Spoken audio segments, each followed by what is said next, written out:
Hello guys, আসসালামু আলাইকুম। আমি জাকিউল। আপনারা দেখছেন অয়ন ও ঋতুর প্রেম কাহিনী পর্ব 2, অচেনা টান। প্রথম দিনের সেই ঘটনা অয়নের মাথা থেকে একদমই যাচ্ছিল না। যতবার চোখ বন্ধ করছিল, মেয়েটির মুখ বারবার ফেসে উঠছিল। সে ভাবলো হয়তো আজকে শুধু কাকতালীয় ভাবে এমন হচ্ছে। কিন্তু পরদিন যখন ক্লাসে ঢুকলো, তখন আবার সেই মেয়েটি সামনের বেঞ্চে দেখতে পেল। মেয়েটি চুপচাপ বসে পড়ছিল, পাশে বসা বন্ধুর সাথে ধীরে ধীরে কথা বলছিল। অয়ন জানতো না কেন তার বুকের ভেতর হঠাৎ কেমন এক অস্থিরতা কাজ করছে। চোখ সরাতে চাইছে কিন্তু পারছে না।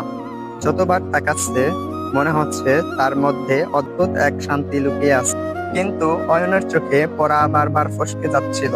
হঠাৎ মেয়েটি একবার তার দিকে তাকালো। তেমন কোনো বিশেষ কিছু না, স্রেফ এক ঝলক। তবুও অয়নের মনে হলো যেন তার বুকের ভেতর হৃদয় স্পন্দন বেড়ে গেছে। ক্লাস শেষে অয়ন দ্রুত বাইরে বেরিয়ে গেল। ভেবেছিল এভাবে দূর থেকে তাকিয়ে থাকার কোনো মানে হয় না।